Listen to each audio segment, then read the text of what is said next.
Hello, I'm Keith Spera from NOLA.com and the Times-Picayune. Welcome to Let's Talk. For more than a decade, the first name of my guest today was synonymous with live music in New Orleans. From 1978 through 2000, his Jimmy's Music Club was the epicenter of the local new wave and punk scene, while also showcasing the full spectrum of traditional New Orleans music. With his blessing, new owners have revived Jimmy's Music Club in its original Willow Street location, restoring a regular schedule of live music and DJs. Here to talk about all that and more is Jimmy Anselmo. Jimmy, welcome to Let's Talk, sir. Welcome. Proud to be here and proud to have you for a friend, and thank you so much for having me on your show. Quite welcome. I'm honored. So all those many, many years of live music at Jimmy's, how's your hearing? What'd you say? No, I always protected my ears. I had earplugs all the time. If I didn't have earplugs, I always had a bunch of cotton stored to shove it in my ear, because a lot of the bands were loud, but that's how they liked it. You know what I mean? Some of the really loud bands, they go right up to the speaker, oh my goodness. And I didn't particularly like it, but yet I didn't complain when I had a line wrapped around the block to get in Jimmy's. You were willing to tolerate the loud music. Yeah, absolutely. Because it was making the cash register ring. Absolutely, absolutely. Well, yeah, and I mean, in those years when you ran Jimmy's Music Club, I think people probably drank a lot more in general. I mean, I hear from music club owners now that crowds aren't drinking as much, so it's tougher to make. Well, I had before Jimmy's, I had two other nightclubs. I went up the escalator, Co-eds, then I had Quasimodo's, and then I converted an old rundown pool hall to Jimmy's. Right. But I found the music crowd was quite different than a regular bar. Okay, first of all, they, you know what I mean. They didn't get as drunk as they would in a regular bar. You know what I mean? Generally, our sales would be what the admission charge would be, what we collected at the door. So I didn't have a problem with a bunch of drunks. You know what I mean? But I did pretty well in sales. I didn't have to have a music club. I didn't have to have happy hour and all these drink specials. Right. But now, didn't you mentioned your two earlier clubs, Quasimodo's and Co-eds? I mean, weren't you one of the guys that pioneered the concept of ladies' night at a bar? Yes. I created ladies' night. My first club was called Co-eds. It was at 800 South Carrollton, and I got a loan from an amusement company. I think it was $12,000. And they took the money out the pinball machines to pay for the loan and everything. And when I first opened, it was a lounge. Back in those days, they had like a lounge where people would go in there with their girlfriend, listen to soft music on the jukebox, and that wasn't enough business for me. I wanted to pack the club. So one day I met a college student in there from Loyola, you know what I mean? And I asked him, how can I get your fraternity over here? And he says, I'll get him over here. Good thing to do. Hire the president of the fraternity. Hire the president of the fraternity. And which I did, okay? So I had and I didn't know the whole system where fraternities didn't like one another. This fraternity, it was competition between that fraternity or whatever, okay? So there was another fraternity that I wanted that were like the big drinkers. I won't mention any names, okay? All right. So I got them to come to the club. So the other fraternity kind of faded out, whatever, okay? And they were like big drinkers and everything, but they were wild. I mean, I came in there one day after their Roman orgy party, okay? Roman orgy? Oh, yeah, party, It wasn't really orgy, but that's what they called it, okay? They were dressed in, like you saw in Animal House. Togas and everything. Togas and all that. And they were drunk, and they were breaking the bar stools and tearing the club up, So I kicked them all out of there, okay? So the next day, they all came back, man of his honor. I said, no, y'all can't come back in. So in the meantime, I'm left with an empty nightclub, okay? Right. And I kept saying, Jimmy, what am I going to do to revive, my business?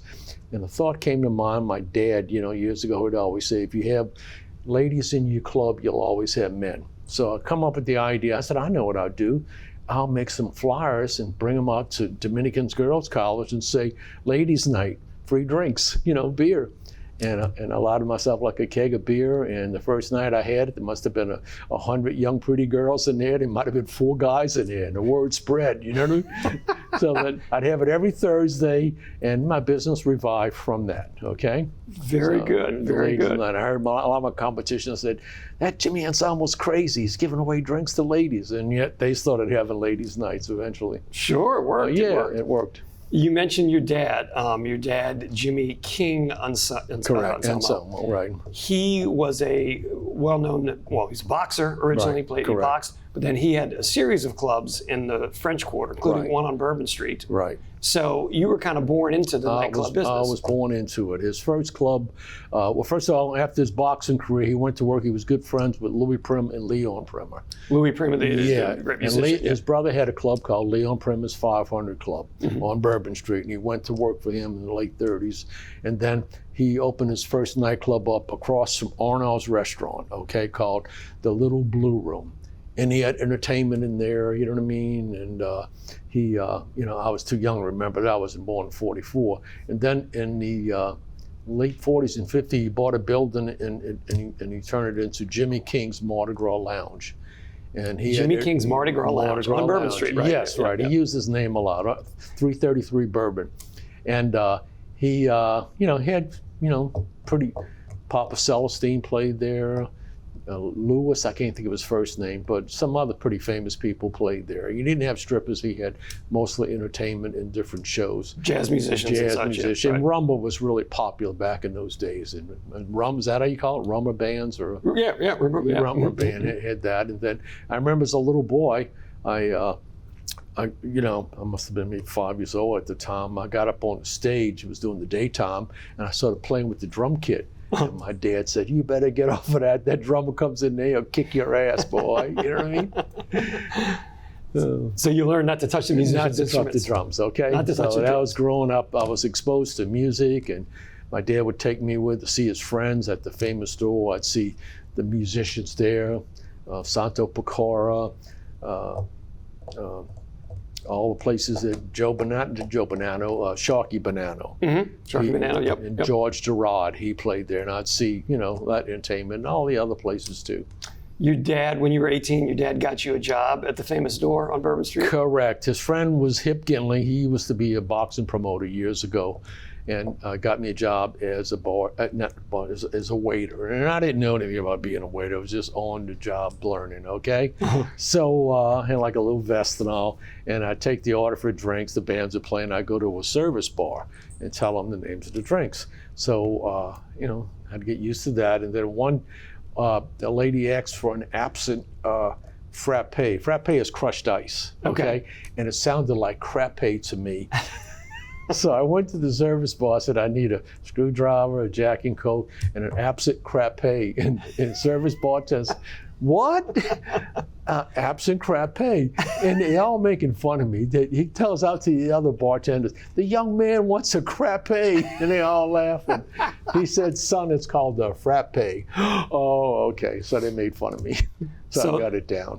And lo and behold, yes, many years later, you would learn what all those drinks were as you became more. Absolutely. Hard lesson learned. Hard lesson learned. If you're just tuning in, my guest today is Jimmy Anselmo, the former proprietor of Jimmy's Music Club. So you went off, you served in the Navy. Right. I joined the Navy Reserve when I was a senior in high school. My commitment was 2 years active duty and 4 years reserve. So after graduation, I went on active duty in November, and I was stationed aboard an aircraft carrier called the USS Saratoga. And I was on that for 2 years, and my job was parking airplanes, jets and all, on the flight deck of the carrier. And so you did that, and you came back down. I mean, did you know you were going to go into the nightclub business, or was that just something that you kind of fell into? No, well, my some relatives were in the nightclub business. My brother-in-law and sister-in-law had some clubs on Bourbon Street, okay? When I was getting close to being discharged, I kept thinking, well, what kind of work could I do, jobs? And maybe I get a job at the airport directing planes or, right. Or all the fighter jets that would come into the airport, right? Yeah, maybe, become a policeman, maybe a fireman. And I wasn't skilled as a bartender, but my sister had it lined up for me to go to work for them at a place called Papa Joe's. It was on Bourbon Street, okay? And they had a jam session there. And the band was Freddie Fender, Johnny Panino, Skip Easterlin, and Joe Barry, okay? They started at 3 o'clock in the morning. I'd go to work, got to be there for 2:30 in the morning, okay? And the other bartender taught me how to bartender. And I made some great money too. I mean, tips, I only made $13 a night, my salary. That's the same thing the band got. 13. Can you imagine Freddie Fender getting $13? Oh my gosh, Freddie, the great accordion player. And yeah, 13 a night. Okay, but my tips were great. Some nights I'd make $250 a night in tips. Wow. So that was a lot of money in 1966. Yes. So I did well. Okay, so you're like, this is something I can be into here, this kind of business, yeah, right? yeah, it was good experience because opening my own, clubs and all, I knew how to be a bartender. If I had to fire somebody, I could take their place. You could step in and do it, Yeah, right? Exactly. Well, so as you mentioned, you had co-eds, Quasimodos, and then you acquired it was a pool hall originally, Right, where it was Jimmy's a Music Club was rundown, 8200 Willow Street, right? Pool 8200 hall, Willow Street. 8200 Willow Street. And at the stage I was at Quasimodo's, and I kept asking myself, well, Jimmy, where are you going to be at in the next 10 years? You know what I mean? Do you want to be here? Because in a small club, you can only do small business, even if you pack the place, okay? The biggest sales I ever had might have been $1,200, and that was packing the club. The club only held like maybe 75 people, whatever. So I was looking around, and the owner of Pellegrini's Pool Hall used to stop in Quasimodo's occasionally. And then he told me, I'm going to sell the place. You might be interested in it. You know what I mean? So I went and looked at it, and it was big. I saw the potential that they had there, okay? So I decided, well, this is going to be your next move, Jimmy. And I still had Quasimodo's, and I bought the business for $13,000. You bought it was Pellegrini's Pool Hall. Yeah, not the building, not the building. Business, you know what I mean? Right, just the and business. I obtained a good long-term lease at reasonable rent for the next 20 years, okay? So I then kept it open for 2 weeks, and then my rent was only $200 a month. I said, Jimmy, well, just close this place down and start seeking financing so you can do the renovation, to do make renovation, a music club. There was no stage or anything when you got it, right? Nothing. Okay. So I went to the bank, okay, and 3 banks, and I dressed like a yuppie, had a briefcase, had some renderings of the club with potential, right. And they all turned me down. Turned you down. Yeah. No one would give you a loan for it. No. Well, and because at the time, the main clientele for the pool halls was patients from the nearby methadone clinic or Yeah, a something. bunch of dope heads. Which was not really a good clientele to base your business on. No, and it was a pool hall. Didn't have much business. That wasn't my desire for that. Okay, Right. I wanted to have a music club, and because I had been going to other music clubs and checking them out. I used to go to Tipitina's and I'd stop in Jed's. So I was doing my homework for when I did open Jimmy's up. You know what I mean? The Rhapsodizers out by the lakefront. That became the Radiators. Yep. You know what I mean? Yep. So and I started telling them I'm in the process of turning this property into a nightclub, keep me in mind. So after that, I said, well, what am I going to do now? And people suggested I go to the Small Business Administration.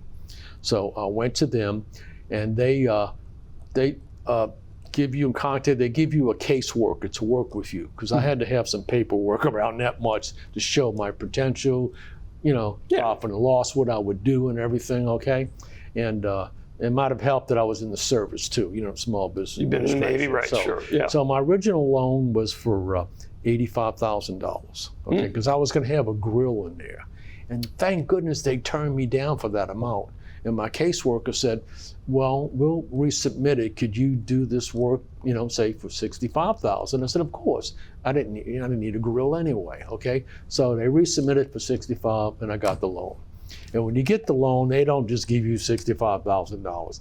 You get your contractors lined up, your plumbers, electricians, and carpenters, and they have to be bonded, and they give them half the money. When the work's complete, they give them the other half. Right. So you got the money, you built out the stage, you were up and rolling. You opened in April '78. Correct. With Lil Queenie and the Percolators the Right. first night, and the Neville Brothers the second night. Correct. And you're off and running. Was the plan initially to do a mix of local music and touring stuff? I mean, was that what you wanted to do? that was my ambition, but I didn't have any backup money. I'm a long shot at the racetrack. I'd be 80 to 1. You know what I mean? To do this, I didn't have any backup money, and I didn't even have money when I opened for the cash registers. You rest in peace, my mother. She gave me some money for the cash registers on opening night, and also for the loan of $65,000, I had to show collateral of $15,000, which I didn't have. My mother made a loan at the bank, put it in my account, and that was my collateral. Wow. So your mom stepped up for you there. Stepped at the plate. Good mom. You know what I mean? Good mom, getting her son up and rolling. So here's an interesting story. Okay, my plan was, to do the Neville brothers and then the Sheiks and all that. And I did want to do some names and some. And when I was close to opening, some Loyola music professors came to Jimmy to look at the club, and they heard all about you. You know what I mean? And they talked me into doing some progressive jazz show there. Sonny Stitt. Sonny Stitt. Stitt, okay. Saxophone player, okay. Famous saxophone. So I'm kind of taking their work because I'm new at all this, okay? So I booked in for 2 nights. It was, I don't know, it might have been a guarantee of 600 nights. So $600 a night for yeah, so 2 nights, and then I lost all of that. Nobody came. Nobody came. Nobody there. So that was the end of progressive jazz. You know what I mean? So it's trial and error is what you're saying. Trial and error, yeah. And also, I did my own booking. A lot of people say, well, who you have do your booking for you? I said, well, if I'm going to roll the dice, I'm going to do the book. And I wanted to learn everything about the business, which I did. So you rolled the dice yourself. Absolutely. If you're just tuning in, my guest today is Jimmy Anselmo, the former proprietor of Jimmy's Music Club. So, I look at some of the lineups that you had back in the day, like some of the Mardi Gras lineups that you had in the 80s. 1982, the Cold, the Neville Brothers with the Wild Chapatulas, the Radiators, and the Sheiks with the Neville Brothers. Mardi Gras 86, Dr. John with the Golden Eagles, the Wild Magnolias, the Wild Chapatulas, the Radiators.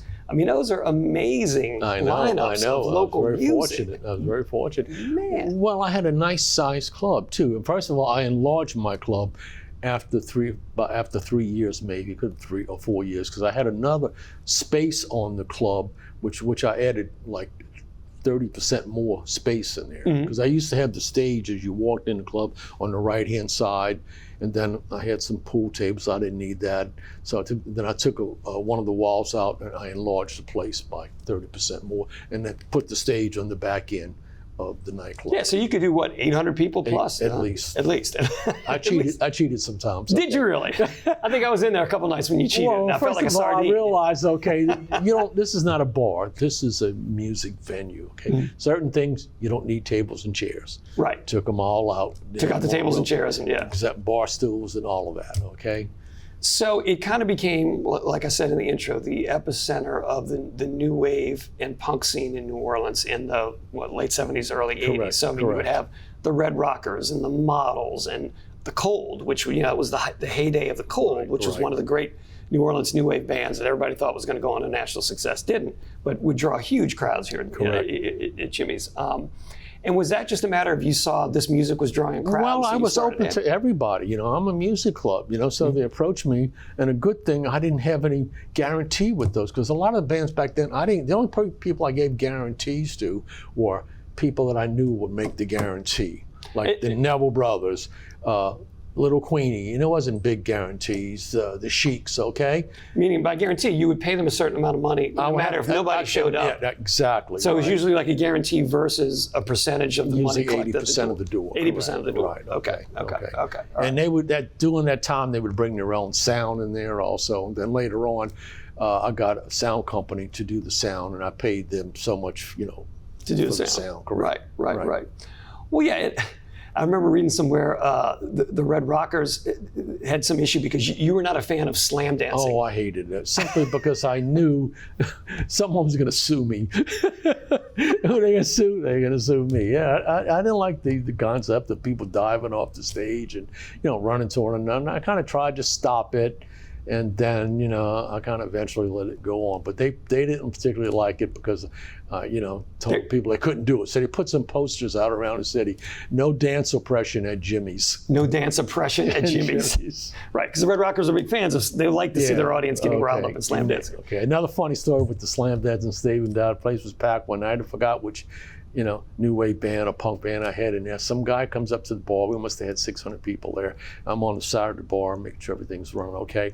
And he says, call an ambulance right now. I said, what's wrong? He said, my friend dove off the stage and no one caught him.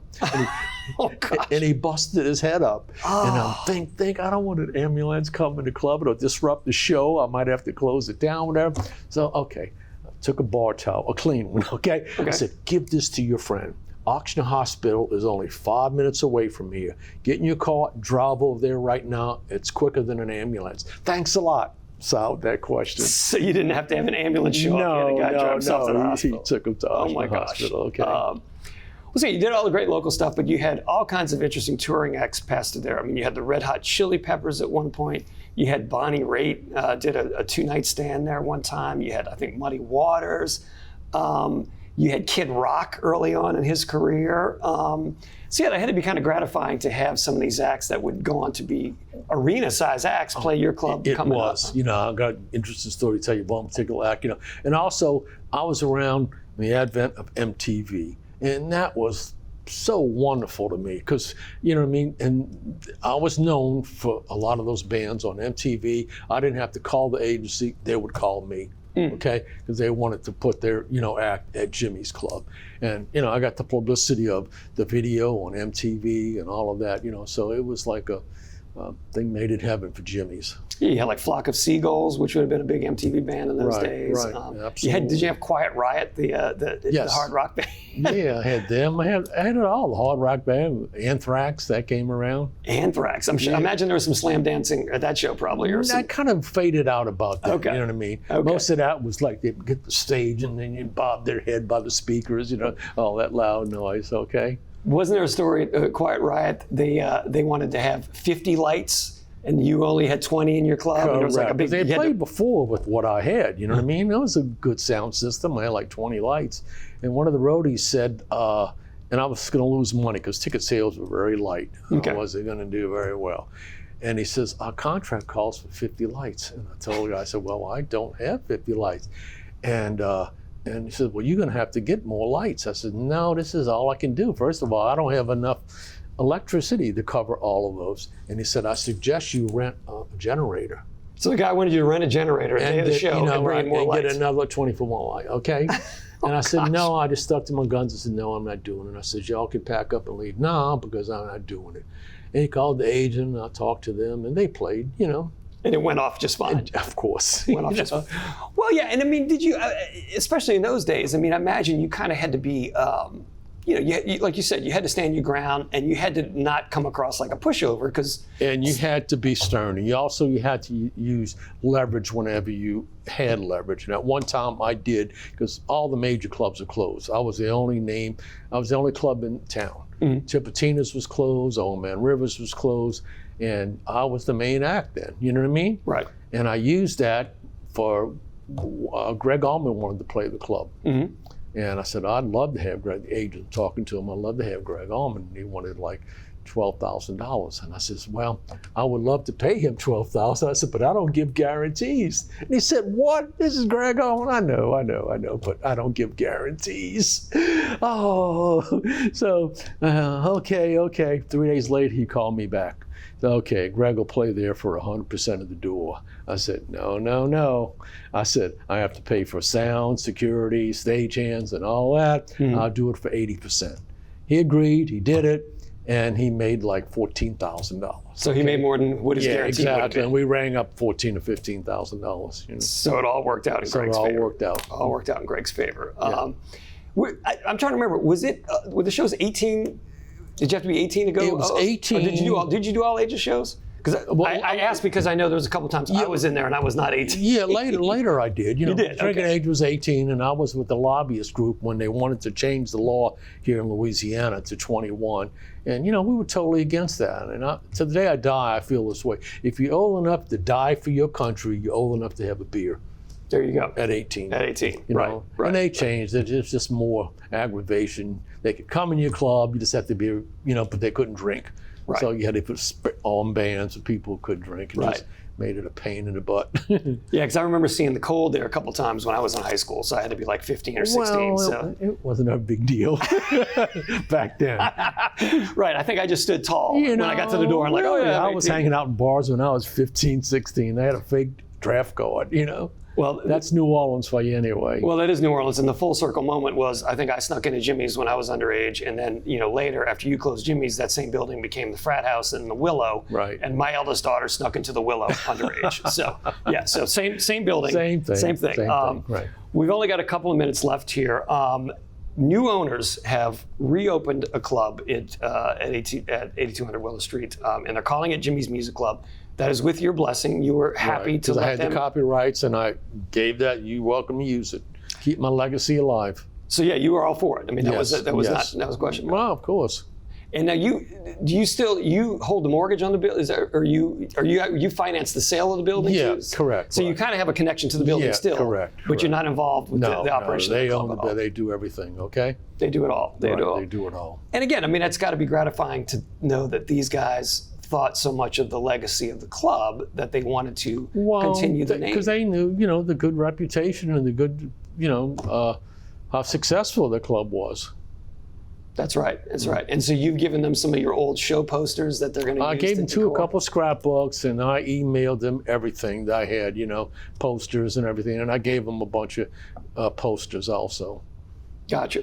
So, Okay. All right. Well, so see, as we speak here in the summer of 2025, you're 80 or 81? I'm 80. I'll be 81 in September. 81 in September of 2025. So do you envision yourself going down to the new Jimmy's Music Club and hanging out and seeing some shows? Well, I'll go occasionally. I'm the opposite of my former life.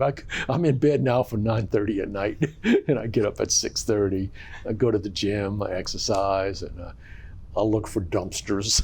Well, you look for that because you take pictures of dumpsters. Yeah, you do like the art pictures of dumpsters, right? right? And I like photography, and I resent not taking more photographs. You know what I mean? Of all the famous things I had at my club. But, back in those days, they didn't have digital cameras. You had to get a roll of film, and it's so much easier now. Phones, camera. That's right. Well, all right. So the bottom line is you won't necessarily be hanging out at Jimmy's Music Club, but you wish them well carrying on the legacy. Of course. You know what I mean? I want Jimmy's to remain famous and become more famous. There you go. Well, it's a great legacy of live music. It was part of my formative years. So I appreciate you coming on and talking about it. It was a pleasure. Thank you so Jimmy. much. Okay. All right. Once again, that has been Jimmy Anselmo, the founder of Jimmy's Music Club. I am Keith Spera. I'll see you next time on Let's Talk.